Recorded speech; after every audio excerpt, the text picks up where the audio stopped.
Hi everyone, in this video I'm going to show you my new EleMake keyless mechanical deadbolt. This is series model number MKD-001Z. So I've been researching a long time for a mechanical lock. Some people call this a Shabbos lock or a Shabbat lock. The advantage is it doesn't use any batteries, but it's a combination, so it's great for anyone who doesn't want to deal with batteries and wants to be able to open up the door with a combination. So this one is unique in that it also has a keyhole, as you can see right over here. And the reason why I picked out this model is because a lot of the ones require drilling additional holes in your door, and I didn't want to do that. So over here is my new door, and you can see this is my standard hole. And usually you got to drill like an additional 2 holes up here. That prevents the tall skinny combination lock from tilting in either direction. So this one is different in that it is a wider one. So number one, it should cover this hole much nicer. And number two, it shouldn't have an issue of wobbling. So we're going to set it up and we're going to see how it goes. So when you open it up, it comes nicely wrapped. It's got this nice padding in here. It's got clear instructions with information for emailing them if you have any questions, and it's got a template for drilling the door.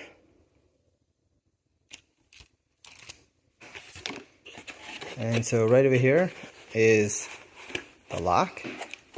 I'll pull it out so you can see it. So here it is. It's got a nice heavy weight to it. This is matte black. I've been looking for matte black because I wanted a more modern look and to match the rest of the decor in my house. Over here is the part that goes on the inside of the house, and you can see it says open or lock. Nice, clearly labeled, but not too obtrusive. And here is a bag of additional hardware. We're going to read through instructions to see exactly how to use this.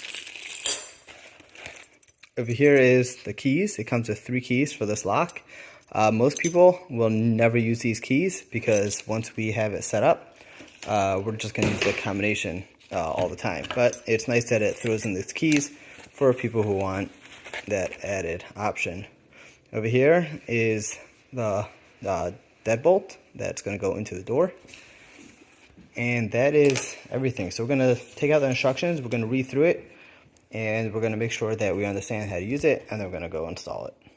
So in opening up the manual, you can see it's got clear instructions showing you step by step what's included. So over here is the list of parts. Over here it shows a diagram of showing how it will be installed. And then over here it gives you some warnings. And then the first step is going to be how to set the passcode.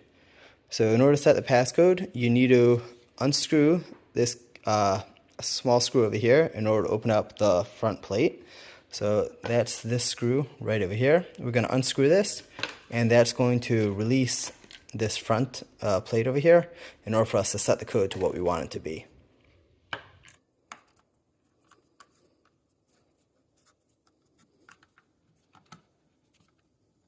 So once you finish unscrewing that back screw, this cover plate will fall right off, so make sure you're doing it against a table or something so it doesn't fall into the floor. So over here it reveals the code. So it shows the number 1, 2, so 1 is to the left, 2 is to the right. If you forget, just look right over here and you'll see where they go. So the default code is 125690. So any gold ones are part of the combination, any silver ones are not. In order to change these pins, all you gotta do is turn this knob all the way to the left, like that, and that pushes these up a little. Then you take the included tweezers or your fingers, whichever one you find easier, and you just have to go onto it and pull it out.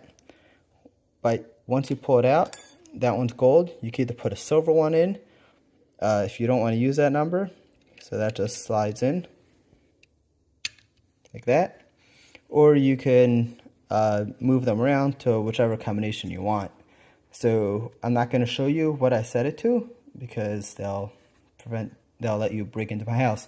So I'm going to set that code, and then we're going to put this combination cover back on and screw it back on.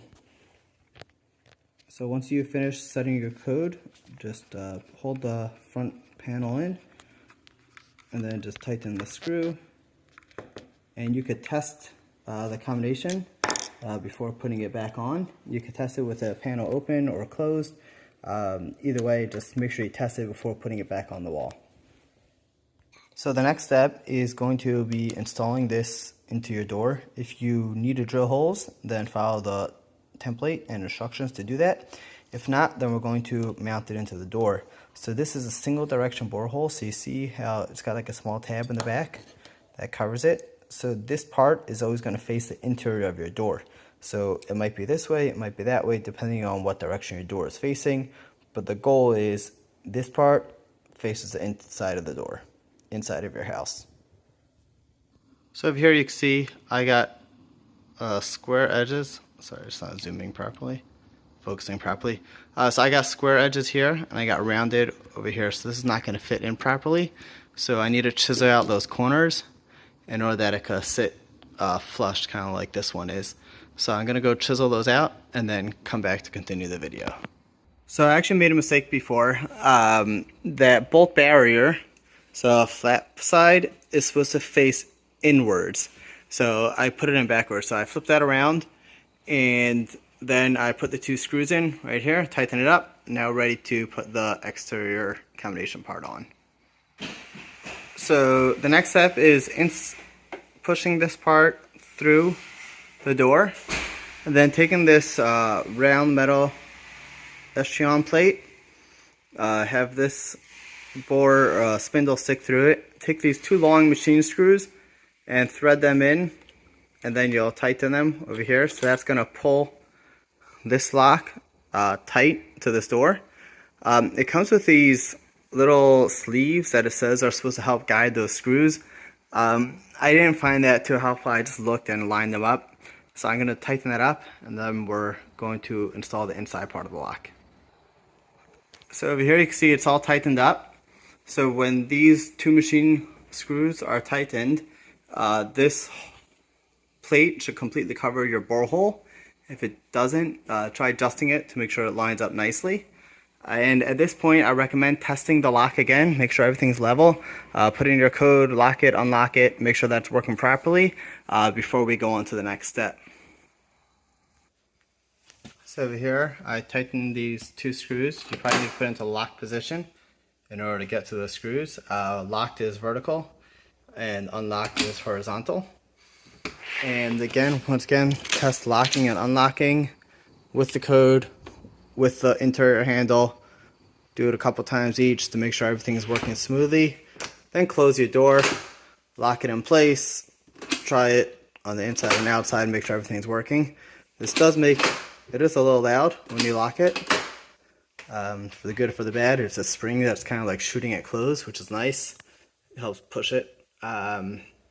So once we got these screws in place, all we got left is really the part that goes against the wall or the other door. So the last step is installing the strike plate. So for my door, that'll go right over here.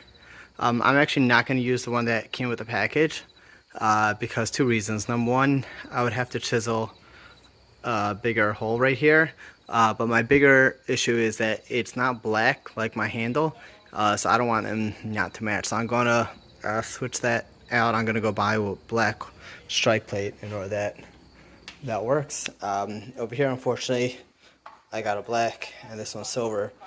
Maybe in a future version they'll change this one to black so it'll match nicer. But thanks for watching my video on installing this Shabbos Lock or mechanical door lock. I'm very happy with it. I like that you could lock it and unlock it easily. It matches my quickset hardware nicely, and it doesn't require making extra holes in the door. So if I ever have to replace it in the future, it'll be easy to do, and it covers the hole nicely. So there's no weird cover panels that we need to use. You can use your hand to lock it. Just one more thing, in order to unlock it, you have to first turn it towards the left. That resets the code that clears any codes that you put in, and then you type in your password, and then you open it. So I just typed in the password. I'm just going to show you how it works. Just goes like that perfectly and opens nicely. So thanks for watching my review on this EleMake mechanical combination lock. If you have any questions, feel free to comment below and I'll try to answer them. I'm planning on installing a number of these throughout my house for different doors, so I'll be an expert by the time you comment on this. Thank you. Have an amazing day.